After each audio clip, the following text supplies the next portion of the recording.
For as long as humans have looked up at the sky, the sun has been the single most stable thing in our lives.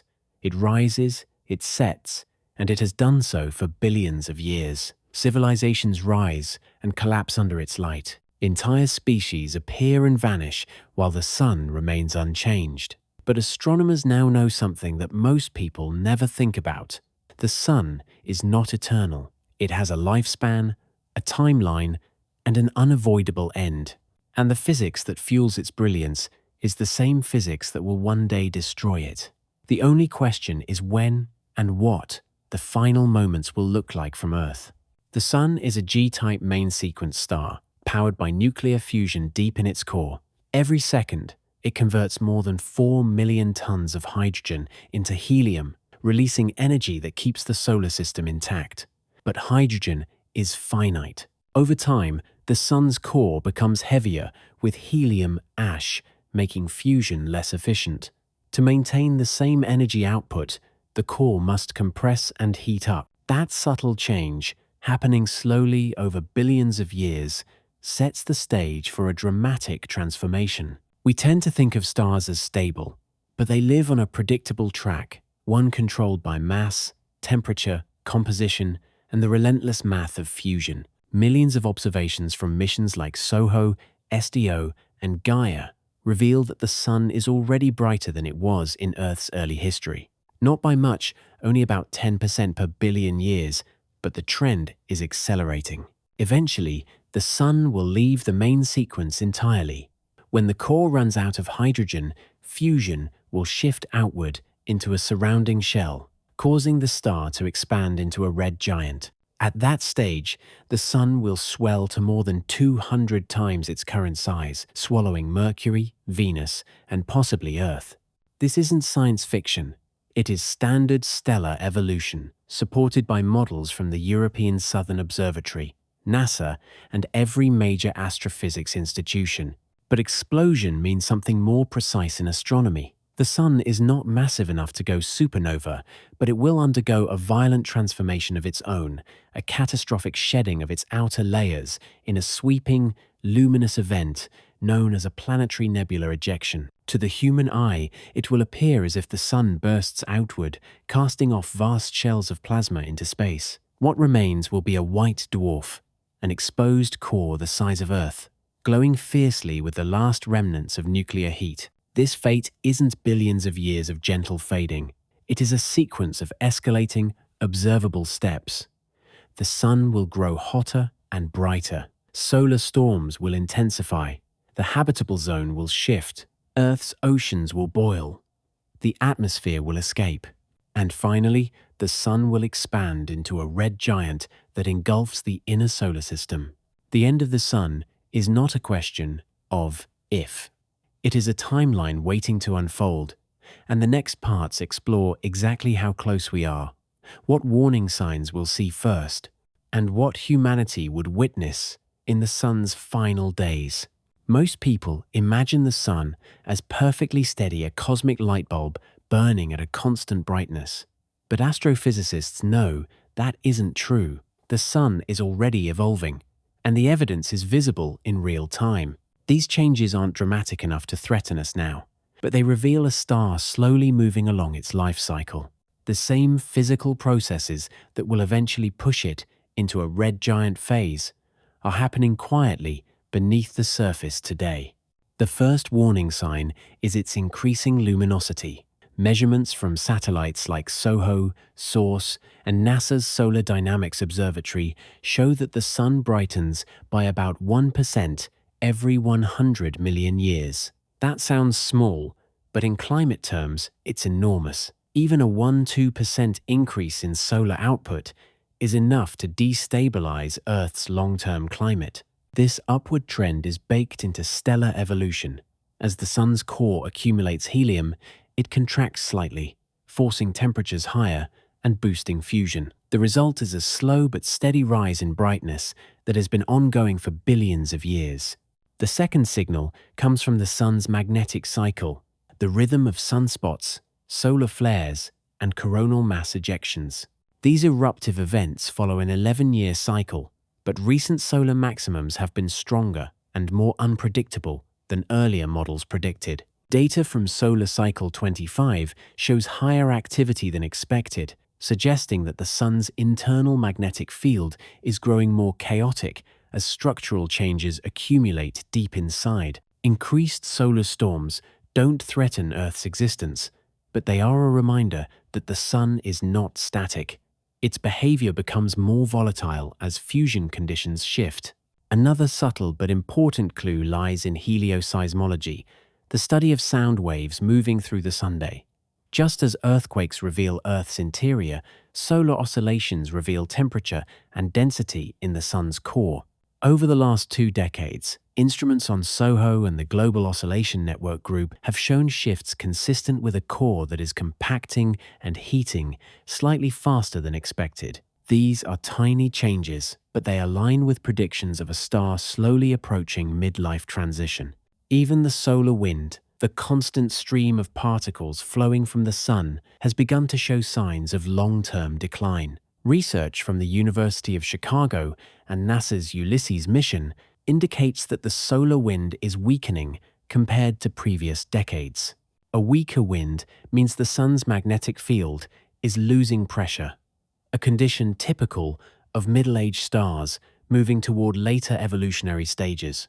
This weakening affects the heliosphere, the bubble that shields the solar system from cosmic rays. As that shield thins, space becomes slightly more hazardous, and Earth receives more high-energy particles than in the past. None of these signs mean the Sun is about to explode, collapse, or transform soon. But together, they form a quiet message. The Sun is aging. Its interior is changing. Its behavior is drifting in a direction consistent with a star that will one day become a red giant. The transformation is slow, almost geological in pace, but it is happening right now, visible in the data collected every day by humanity's solar observatories. And if the present is already shifting, the next step is even more dramatic when the Sun begins heating Earth beyond habitability, long before the red giant phase even begins. Long before the Sun swells into a red giant, Earth will face a slower, more dangerous transformation driven by rising solar luminosity. The timeline may span hundreds of millions of years, but the physics is straightforward. As the Sun grows brighter, Earth absorbs more energy than its climate system can safely radiate back into space. Eventually, this imbalance pushes the planet into a runaway greenhouse state, the same process that turned Venus from a potentially ocean-covered world into a furnace hot enough to melt lead. The first major shift will be the destabilization of Earth's oceans. Current models, including studies from the Goddard Institute for Space Studies and the Max Planck Institute, show that once solar output increases by about 10%, Earth's surface temperature begins rising sharply. More heat means more water vapor, and water vapor is a powerful greenhouse gas. The atmosphere traps additional heat, raising temperatures further and evaporating even more water. This feedback loop is unstable and self-amplifying. Once it begins, nothing can stop it. During the early stages, life still survives, but the planet becomes increasingly hostile. The tropics experience permanent heat waves, oceans warm enough to disrupt global circulation patterns, marine ecosystems collapse. Over tens of millions of years, evaporation outpaces rainfall, and the upper atmosphere becomes saturated with water molecules. At that point, ultraviolet radiation from the Sun breaks the water into hydrogen and oxygen. The hydrogen escapes into space. Earth begins losing its oceans one atom at a time. This process is slow at first, but once enough water reaches the upper atmosphere, the loss accelerates. NASA's climate modeling suggests that during this period, Earth shifts from a blue planet to a steaming world covered in shallow, superheated seas. Temperatures rise past 100 degrees Celsius in many regions. Eventually, the average global temperature surpasses the boiling point of water at sea level.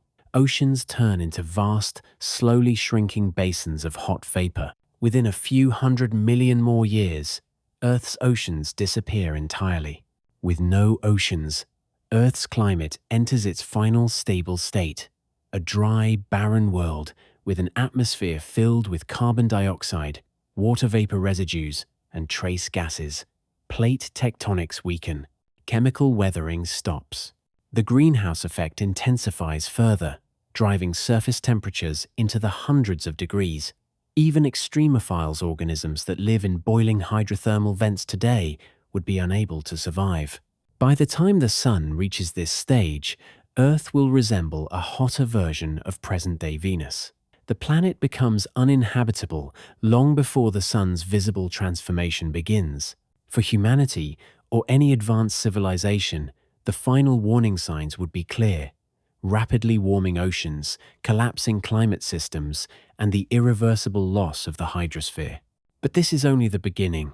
The Sun's deepening instability leads to the next, more violent phase. As Earth transforms into a steam-covered greenhouse world, the Sun is undergoing changes of its own, slow at first, then rapid and catastrophic.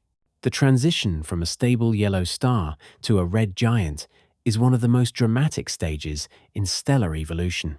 But understanding it requires looking inside the Sun itself. The process is driven by a simple fact. Hydrogen, the Sun's primary fuel, is running out. Right now, the Sun fuses about 600 million tons of hydrogen into helium every second. But hydrogen in the core is finite. Over the next few 100 million years, that core becomes increasingly helium-rich. Helium cannot fuse at the temperatures currently inside the Sun, so fusion shifts into a thinner shell around the core. This creates a strange and unstable structure, a growing, inert helium center wrapped in a thin shell of intense nuclear burning. As fusion creeps outward, the Sun's core contracts under gravity, heating up dramatically, which, in turn, forces the outer layers to expand. This is the beginning of the red giant phase. Astronomers estimate that when the Sun reaches this point, roughly 5 billion years from now, its luminosity will rise to more than 1,000 times what it is today. But before it visibly swells, the Sun will brighten dramatically. Its surface temperature actually decreases, but its size increases so much that it still becomes vastly more luminous. According to solar models from the European Space Agency and the Joint Institute for Nuclear Astrophysics, the Sun will expand until its diameter is more than 100 times its current size. At this scale, the inner solar system becomes unrecognizable. Mercury and Venus will be swallowed outright. Earth's orbital radius increases slightly due to mass loss from the Sun, but the expansion is far more dramatic than the outward drift. Even if Earth's orbit expands by several million kilometers, and it won't be enough. The Sun's outer atmosphere will reach and surpass Earth's current orbital distance. During the early red giant stage, the Sun becomes unstable. It pulsates. Its outer layers swell and shrink. Each pulsation sends shockwaves of radiation outward. Solar wind transforms into a superwind, a dense outflow of stellar material that strips planets of their atmospheres. Any remaining trace of Earth's air, water, and surface features is erased long before physical contact. When the Sun finally reaches its largest radius, the temperature at Earth's distance will exceed 2,000 degrees Celsius. Rocks melt, surface layers vaporize. The mantle may briefly become exposed as the crust evaporates away. The planet itself begins to disintegrate under tidal forces and extreme radiation. Even if Earth is not literally engulfed by the solar surface, it will be destroyed by thermal and gravitational stresses. Meanwhile, Mars becomes a scorched desert world. The outer planets, Jupiter and Saturn, glow faintly as their atmospheres heat up. Their icy moons shed their outer layers. The Kuiper Belt softens into a zone of evaporating ices. Across the solar system, everything changes. But the red giant phase is not the end of the Sun. It is the setup for an even more violent transformation. By the time the Sun reaches its full red giant size, its core is an object under extreme pressure, far denser than anything on Earth, hotter than at any point in its history, and on the brink of a catastrophic transition. The core is now mostly helium ash left behind from billions of years of hydrogen fusion. But because the Sun is not massive enough to fuse helium gradually as it accumulates, the core becomes degenerate, a bizarre state of matter where pressure is controlled not by temperature, but by quantum mechanics. In this state, heating does not make the gas expand. It just makes it hotter, denser, and more unstable. This leads to the most explosive event the Sun will ever experience, the helium flash. As hydrogen continues to fuse in the thin shell surrounding the helium core, heat builds at the center. Temperatures climb past 100 million degrees. Under normal conditions, this would cause the star to expand and release the pressure, preventing runaway fusion. But degenerate matter doesn't respond this way. It cannot expand. So the temperature rises unchecked, and fusion begins explosively. In less than a few minutes, helium ignites across the entire core. According to stellar evolution models published by the American Astronomical Society, the energy released during the helium flash is equivalent to 20 billion times the luminosity of the Sun, but it is trapped inside the star. Because the outer layers are enormous and opaque, almost none of this energy escapes into space. Instead, it is absorbed internally, forcing the core to expand and lifting it out of degeneracy. In a matter of hours, the Sun reorganizes itself into a new equilibrium. To an outside observer, the helium flash is invisible. There is no supernova-like burst, no shockwave, no cosmic beacon. But internally, it is the closest the Sun will ever come to tearing itself apart. Once the flash subsides, the Sun shrinks dramatically. Over the next few 100,000 years, the Sun's radius contracts from red giant scales to a smaller, more stable size. Its brightness decreases, and its surface temperature increases. The Sun enters what astronomers call the horizontal branch phase, quietly fusing helium into carbon and oxygen in its newly stable core. But this stability is temporary. The Sun cannot maintain it forever. Helium fuel is limited, and once it runs out, the star returns to instability, this time more violently than before. In the next stage, the Sun sheds its outer layers entirely, leaving behind only its core, the ghost of the star it once was. When the Sun finishes burning helium in its core, it enters the most unstable and visually dramatic phase of its entire existence.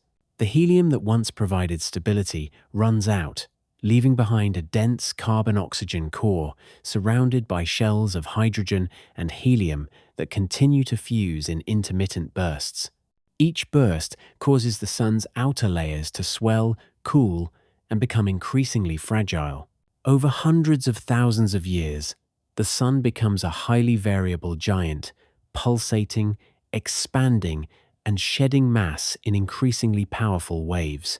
This is the moment when our star begins to dismantle itself, piece by piece. As these pulsations grow stronger, the Sun starts driving off enormous quantities of material into space. According to models from the European Southern Observatory, the Sun can lose up to half its total mass during this final giant phase. The star's outer layers drift away as expanding shells of ionized gas, carrying with them the chemical elements the Sun has created over billions of years. Astronomers refer to this process as superwind, mass loss, a sustained, accelerating outflow that erodes the Sun down to its core.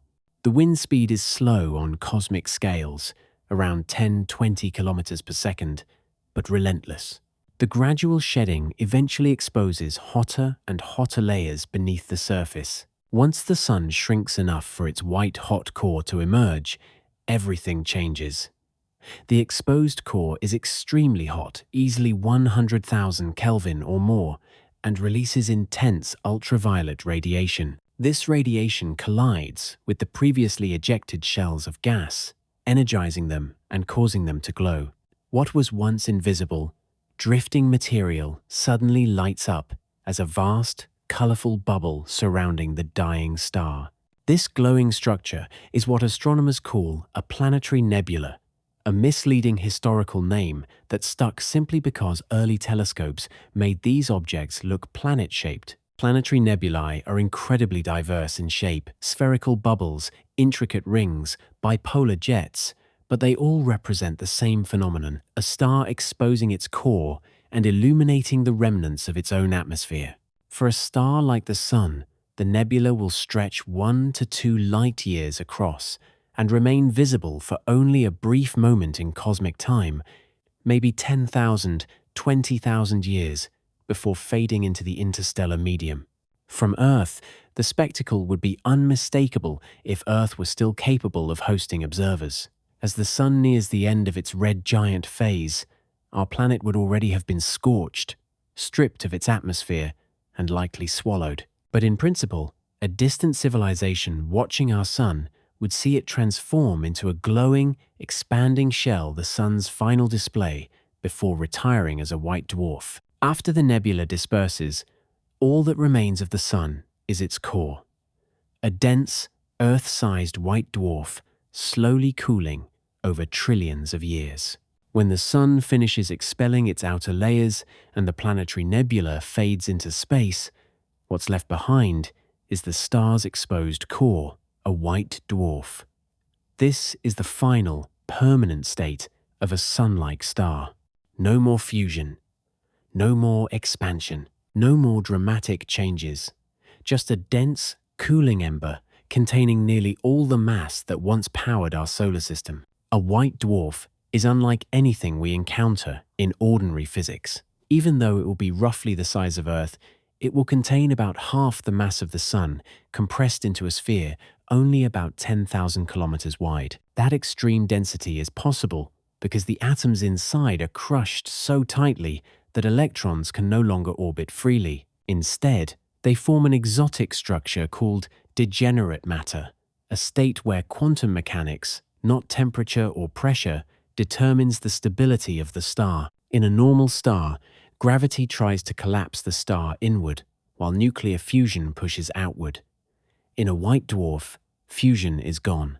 Instead, gravity is balanced by electron degeneracy pressure, a quantum effect that prevents electrons from occupying the same energy state. This pressure is powerful enough to hold up an entire stellar core, but it has an upper limit.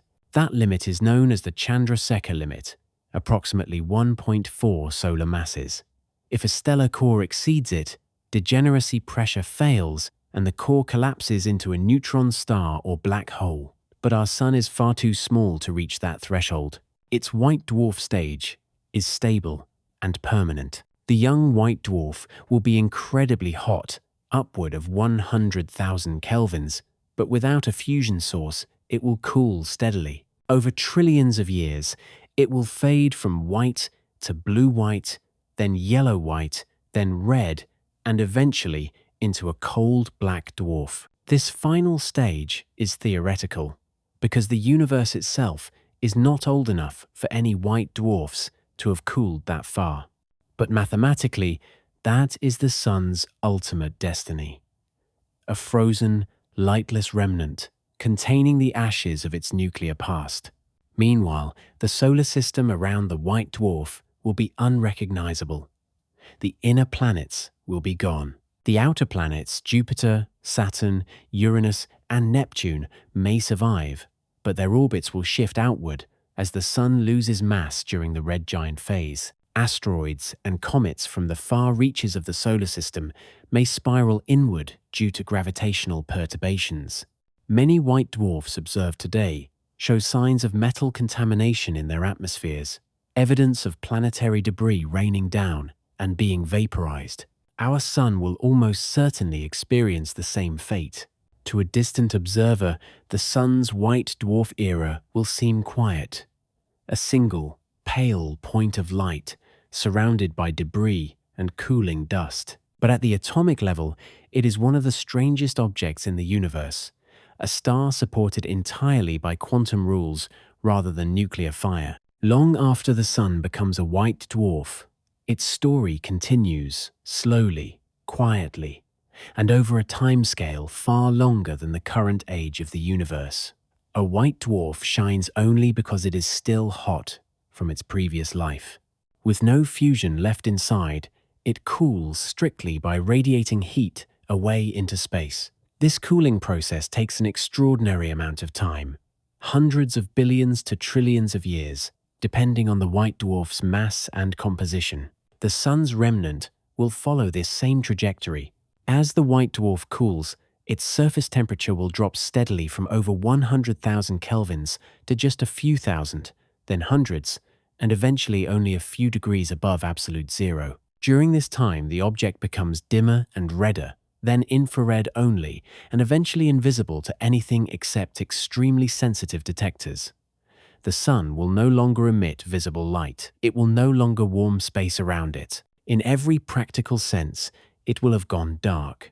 Only after unimaginable spans of time, far longer than any human civilization could observe, will the Sun finally become what astronomers call a black dwarf. A cold, dead stellar core that no longer emits measurable heat or light. No black dwarfs exist today because the universe simply hasn't existed long enough for any white dwarf to cool to that point. The transition from white dwarf to black dwarf is theoretically modeled, not directly observed. By the time the Sun reaches this stage, the solar system surrounding it will be radically altered.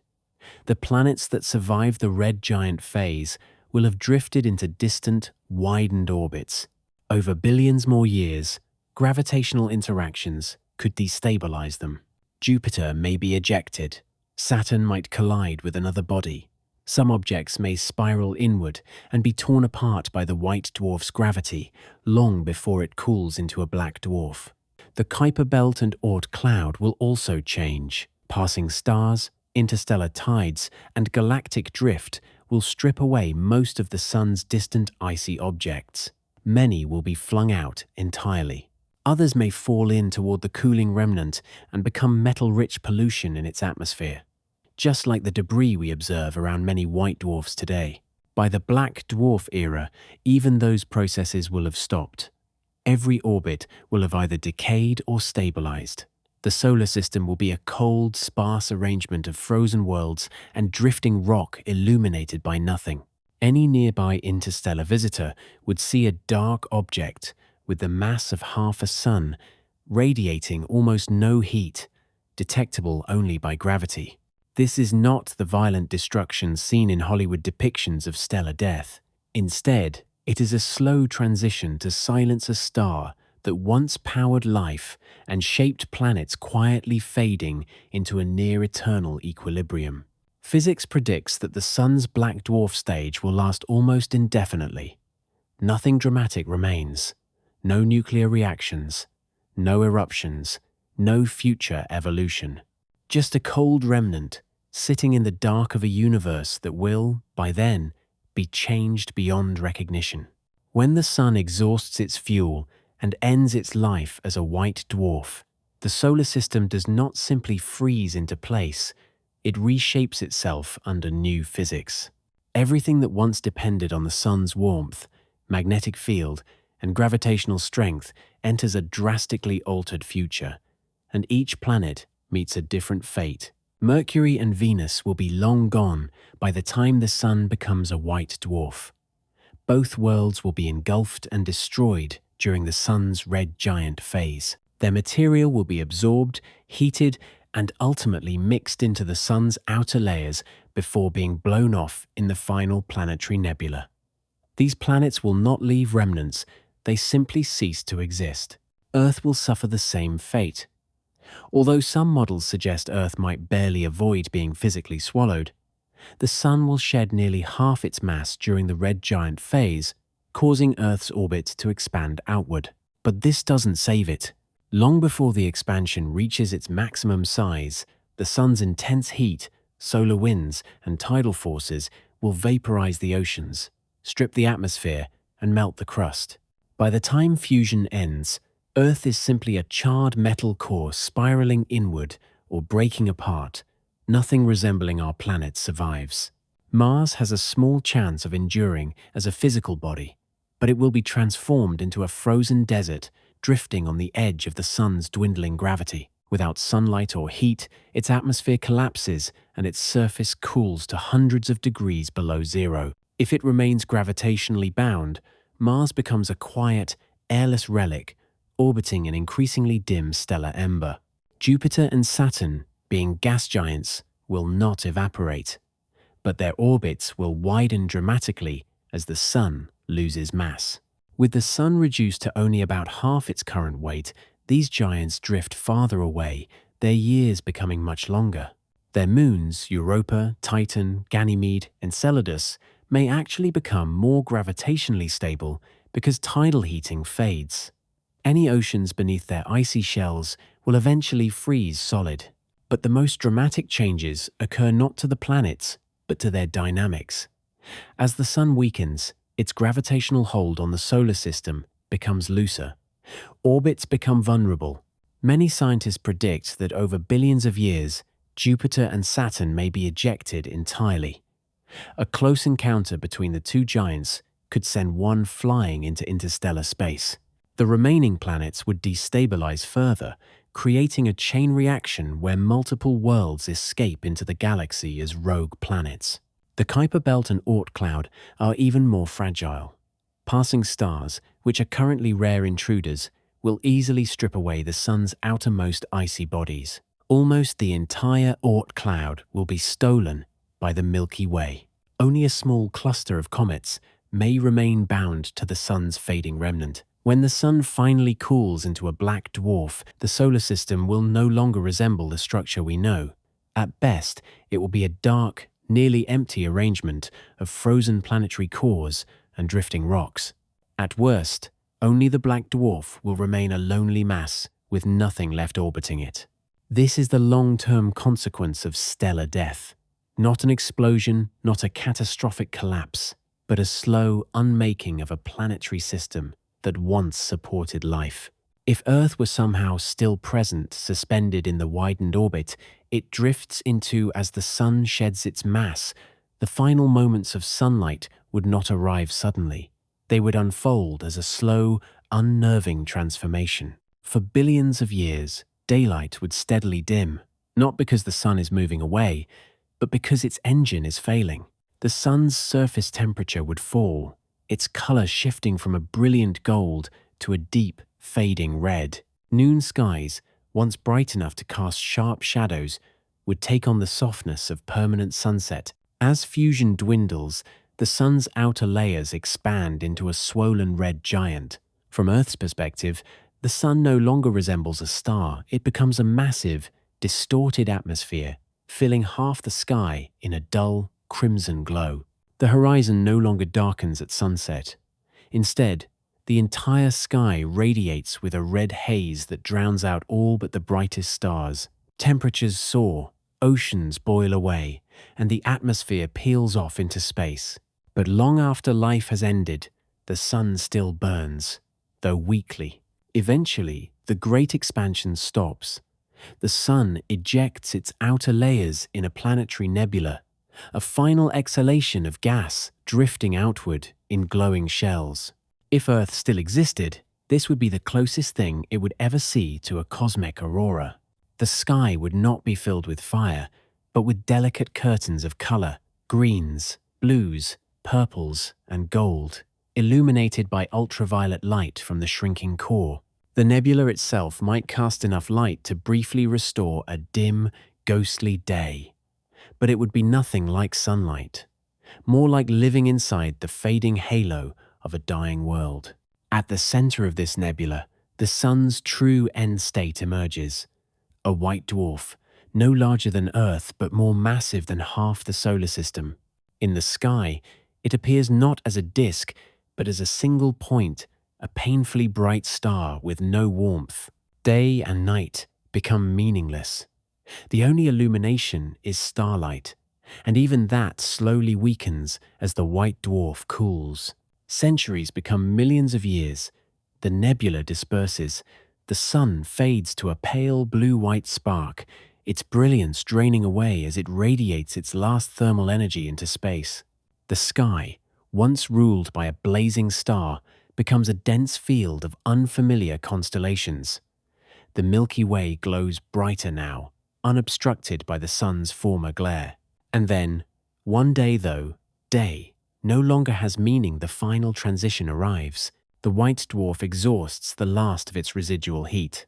Its glow weakens beyond human perception. To any observer watching from the dark remains of Earth, the sun would flicker below visibility, not as a flare or a flash, but as a quiet extinguishing, like an ember cooling in the vastness of space. The sun does not explode. It does not collapse violently. It simply goes dark. What remains is a black dwarf, a lightless, frozen remnant, containing the entire history of the solar system in its compressed interior. It gives off no heat, no light, and no sign that it was ever a star. Only its gravity, faint, but still present, reveals that something is there at all. For the first time in 10 billion years, the solar system has no sunrise.